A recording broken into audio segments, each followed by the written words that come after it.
Happy Monday, KHS. I'm Cindy Lynn's back alongside Emma Scott.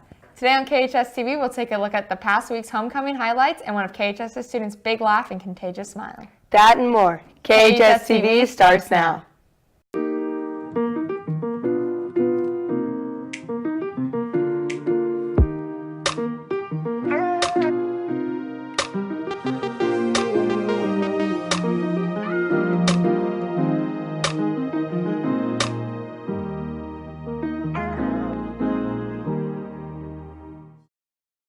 Today will definitely be a long and dreary Monday as we try to recover from last week's out-of-this-world homecoming. Student Council did a fabulous job making last week so memorable. Let's take one more look back at KHS's 2018 homecoming.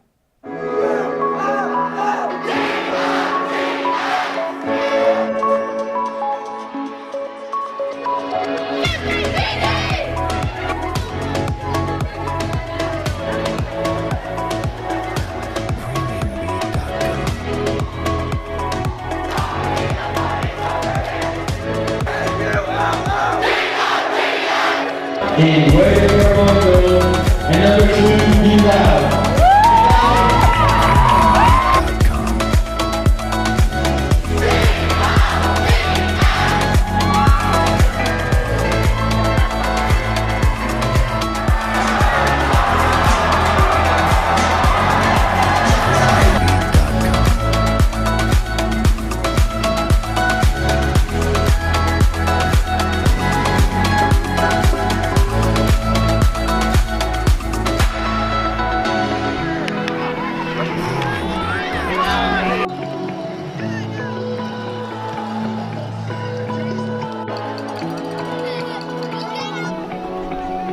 Taylor Frizzell.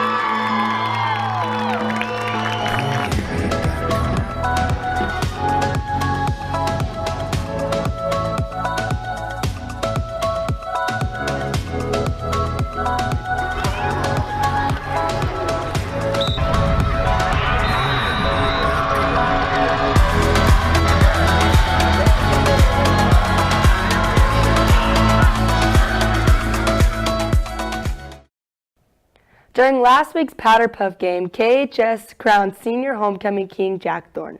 We sat down with Jack and talked to some staff members that have been impacted by his loving personality.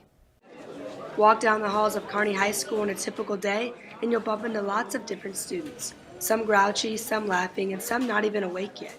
But among that sea of teenagers, there's one smile that stands out, and it's that of senior Jack Thorne. I met Jack last year. It was my first year of teaching here at Kearney, and my first impression of him is that he was very funny and very likable. Last year was my first year meeting Jack, and Jack is always happy, always smiling, always greets you with a smile. Jack is loving. He loves giving side hugs. He always does what's asked of him.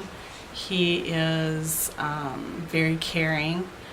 Jack is very likable because he's funny and he's approachable.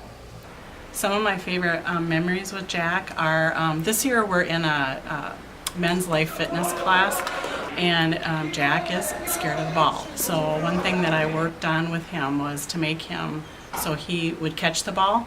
So I said, you know, he loves to dance.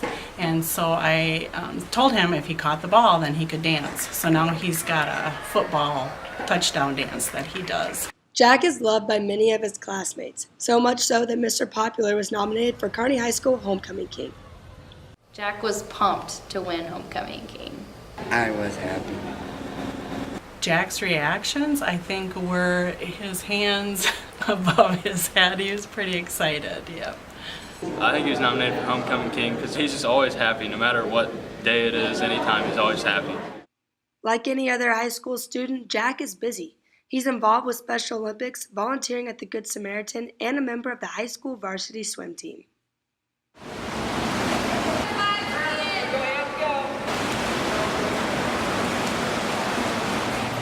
I met Jack his freshman year, so it would have been my second year in Kearney. This kid is a blast. Everything is about food, and motivation is food. Practice usually starts off by us struggling to get him into the pool, and then once he gets in the pool, he wants to keep on going for probably about 5 or 10 minutes, and then we have to make him keep going for a little while. But the whole time he sits there and just smiles and he'll wave, like he'll be swimming and then he'll wave at you as he's smiling and stuff like that. It's fun. Jack brings all of the fun to the team. I'm a little too intense most of the time, and then seeing Jack and his love for just swimming and his love for his teammates and stuff like that, it really brings the mood and brings everybody full circle. He's been a great asset. I think it's given Jack pretty much like a second family. Like I said, everybody looks out for him. Everybody's giving him rides home, and he knows everybody's name. He gives them a high five. Every time we leave weights, he sits in the chair and he gives a high five to every single one of the boys as they leave. So it's really fantastic. I mean, you know, it seems like he loves everybody on the team. Jack leaves an impression on every person he meets, something he will no doubt continue to do far beyond graduation. After Jack graduates, it's going to be very quiet in class. It's definitely going to be a huge loss for us because, like I said, he brings the fun and the enjoyment, and you know, he makes everybody on the team smile every single day, and so it'll be a huge loss for us because everybody loves seeing Jack on the deck. When Jack graduates, he's going to be sorely missed for sure. He's a fantastic person. He makes everyone around him smile, and he kind of shows us that we can all do something. We're all good at something. Congratulations to Kearney's homecoming king. This past weekend, the newly opened Kearney Early Childhood Center hosted the first annual Triathlon. KHS-TV's Zach Schmoll was at the event and talked to some young cyclers. This past Saturday, students from NGHS, the girls' tennis team, and other KHS clubs went to help at the Early Childhood Center's Triathlon. The Triathlon is the Early Childhood Center's annual PTO fundraiser event to raise money for the building. All the money collected is put back in the building for new supplies for the kids. We spoke to Molly McBride, the director of the Early Childhood Center, and some students who helped out at the Triathlon. Hi KHS, thanks so much for your support of the KEEC Triathlon. This is our first ever fundraiser that we're going to host to help provide supplies for our kids and our teachers in our building, and we're really excited that you're partnering with us.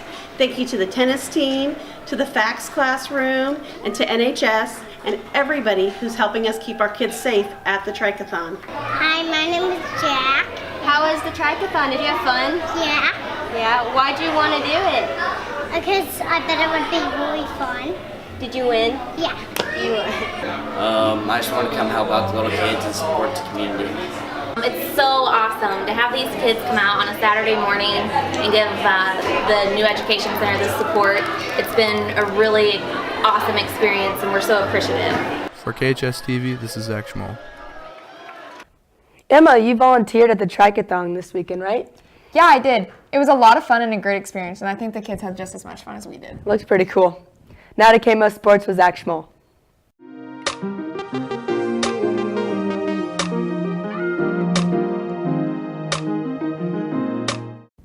Hey KHS, I'm Zach Schmoll here with KMO Sports. Boys soccer defeated Excelsior Springs 1-0 last night in the first round district play.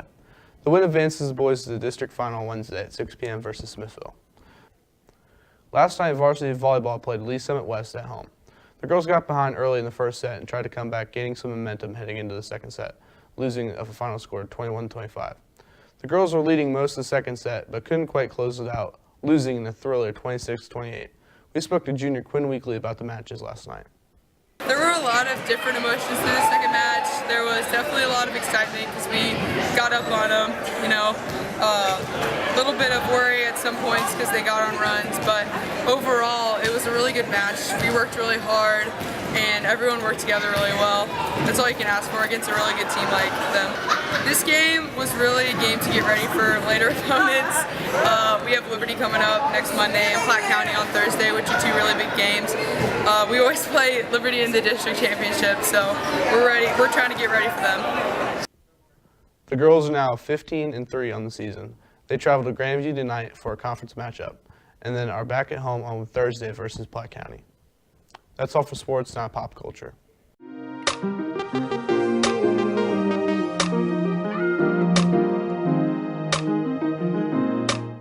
Get your timers ready, KHS. This is Pop Culture in 60 Seconds or Less.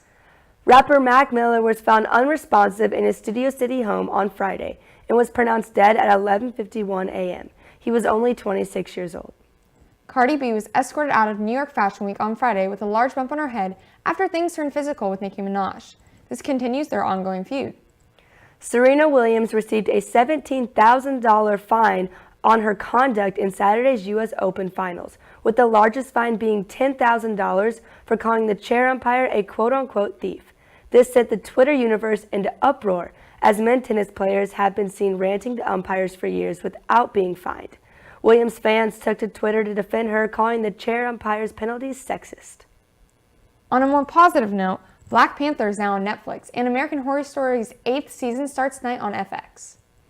Before we end today, KHS, we want to challenge you to buckle up and put your phone down. Answering a text while driving takes your attention off the road for about 5 seconds. Traveling at 55 miles per hour, that's enough time to travel the distance of a football field. 390,000 injuries occur each year from accidents caused by texting while driving. The National Safety Council reports that cell phone use while driving leads to 1.6 million crashes per year. In 2016, 947 people were killed in Missouri. 62% of them were not wearing their seatbelts. Texting while driving is 6 times more likely to cause an accident than driving drunk. Whether you're in the front or the back, buckle up and put the phone down. Wait, why do we have to throw our phones out the window? Can't we just turn them off?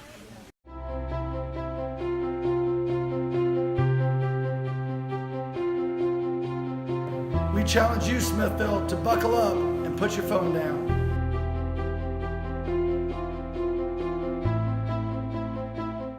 Missouri Governor Parson has officially declared October 19th to be the Buckle Up and Phone Down Day.